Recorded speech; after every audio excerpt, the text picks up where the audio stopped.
Baik, bismillahirrahmanirrahim. Assalamualaikum warahmatullahi wabarakatuh.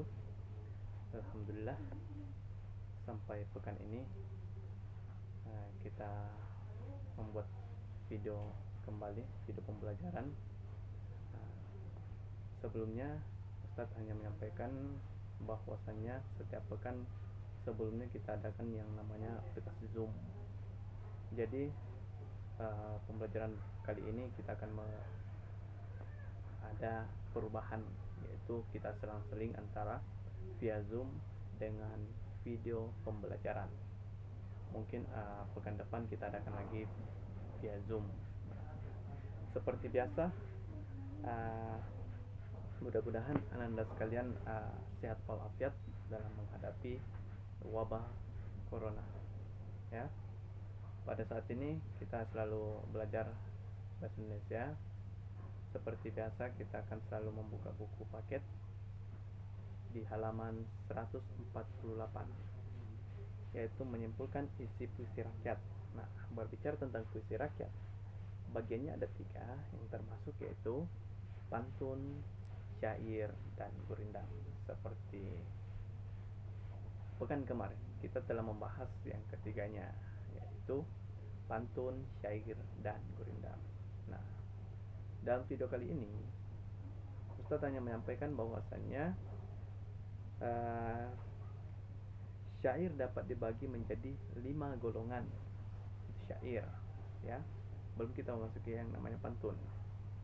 Syair, pantun, dan gurindam. 5 golongan ini yang masuk syair, yaitu yang pertama adalah syair panji, yaitu syair yang bercerita tentang kehidupan di dalam istana kerajaan atau kerajaan. Misalnya Syekh Tambuhan. Nah, di sini adalah pantun yang berjudul Syekh Tambuhan. Nah, itu kita bisa membahas bagaimana caranya kita membuat syair dalam kerajaan atau dalam istana. Itu dia. Yang kedua, syair romantis, yaitu syair yang menceritakan masalah cinta yang romantis. Misalnya syair Bidasari. Nah, syair romantis ini adalah kata-kata yang indah, mengeluarkan kata-kata yang indah sehingga pendengar tertarik kepada kita, ya kan? Hanya mendengarkan saja. Pada saat kita berbicara, melantunkan kata-kata yang indah kepada seorang pendengar, bagaimana caranya kita bisa menciptakan kata-kata yang romantis, yaitu dalam syair romantis. Nah, yang ketiga yaitu syair kiasan, yaitu syair yang menceritakan masalah percintaan, tetapi disimbolkan atau dikiaskan melalui kehidupan binatang. Misalnya Syekh Burung Pungguk. Nah, ini menceritakan tentang syair kiasan, yaitu mengkiaskan, membandingkan antara benda hidup dengan benda mati, membandingkan antara manusia dengan hewan. Itu kita bisa membandingkan antara hidup dengan mati, benda hidup dan benda mati. Kita bisa membedakan yang mana benda mati, yang mana benda hidup. Ketika mengkiaskan berarti kita membandingkan, akan tapi bisa jadi sifatnya sama antara benda mati dengan benda hidup. Nah, sama halnya binatang bersifat manusia, itu salah satu mengkiaskan antara hewan dengan manusia. Itu. Tapi hewan ini bersifat manusia. Itu kita bisa membandingkan seperti itu, ya. Selanjutnya yaitu syair sejarah, yaitu syair yang menceritakan peristiwa yang dikaitkan dengan sejarah. Berarti itu berbicara tentang masa lampau sejarah. Ketika kita berbicara tentang sejarah, tidak terlepas dari masa yang lalu atau masa yang lama. Masa lampau, masa lalu, berbicara tentang sejarah, kita bisa menciptakan sebuah syair yang telah terjadi, peristiwa yang telah terjadi di masa lampau, itu dikaitkan sejarah. kita bisa menjadikan sebuah sejarah, merangkaikan kata-kata ini seperti bagaimana cara kita bisa mengingat kembali sejarah yang telah terjadi. Kita bisa jadikan sebuah syair sejarah. Ketika kita mendengar sebuah syair, kita bisa menilai bahwa itu adalah syair sejarah karena dia menyampaikan sebuah sejarah melewati dengan kata-kata syair itu. Nah, yang terakhir adalah syair agama, yaitu syair yang mengandung nilai-nilai keagamaan. Itu berbicara tentang nilai keagamaan, berarti di sini berbicara tentang budi pekerti, sopan santun. Nah, seperti Anda sekalian bisa menceritakan atau membuat sebuah syair tentang keagamaan, tentang nabi, perjalanan nabi dan sebagainya. Banyak sekali yang bisa kita mengangkat, banyak sekali yang kita angkat sebagai nilai-nilai keagamaan, nilai moral, budi pekerti dan sebagainya. Itu bisa dijadikan sebuah syair.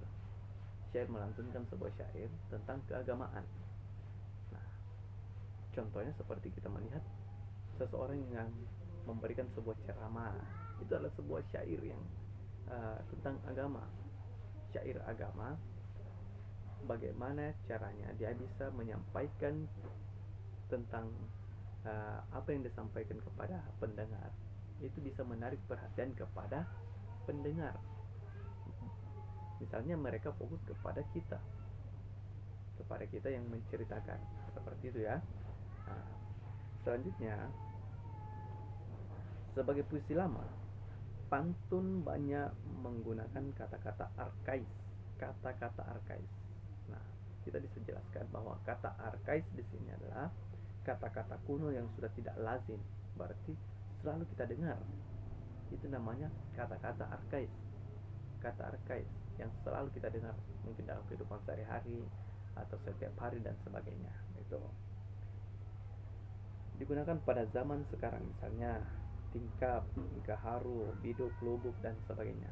Di situ ada pada halaman 152, dan masih banyak sekali contoh-contoh dalam kehidupan sehari-hari yang tidak lazim lagi kita dengar, ya. Apakah baru dengar dan sebagainya. Banyak sekali kata-kata yang baru kita dengar. Itu, ya. Nah, selanjutnya, selain dua jenis rima di atas, itu rima yang berbicara tentang rima. Jenis rima tersebut adalah sebagai berikut. Yang pertama adalah, di sini ada 3, terbagi menjadi 3 rima. Yang pertama adalah rima mutlak. Rima mutlak adalah rima yang terjadi ketika semua kata diulang pada larik, misalnya datang petang atau pulang petang. Datang petang, pulang petang. Itu pada di halaman 154. Engkau datang, aku datang. Ya, itu adalah rima mutlak, tidak bisa berubah-ubah. Itu sudah pasti. Tuh. Dan sebagainya masih banyak sekali. Ya, contohnya tadi itu petang, yaitu datang petang. Mau tidak mau tetap datang petang, ya kan? Itu mutlak. Pulang petang. Misalkan kita pulang pada sore hari, itu rima terbuka. Berbicara tentang rima terbuka adalah rima yang suku akhirnya berupa bunyi. Itu berupa bunyi hidup, berupa suku terbuka, misalnya suka. Itu, ya kan? Berupa bunyi hidup, berarti hidup tidak akan terasa kita melantunkan kata yang rendah atau lemah lembut dan sebagainya. Itu. Selanjutnya yang terakhir adalah rima tertutup. Rima tertutup adalah rima yang suku akhirnya berupa bunyi mati. Nah, tadi adalah rima terbuka, itu hidup, ya. Sekarang adalah tertutup, yaitu mati, bunyi mati berupa suku tertutup. Itu misalnya kain, mungkin. Itu mungkin terjadi antara ya dan tidak. Kita bisa membedakan, ya. Nah, cukup sekian yang Ustaz sampaikan pada video kali ini. Mungkin kita bisa bahas di pekan depan melalui via Zoom. Kepada Anda sekalian, tetap semangat dalam menghadapi video pembelajaran maupun via Zoom.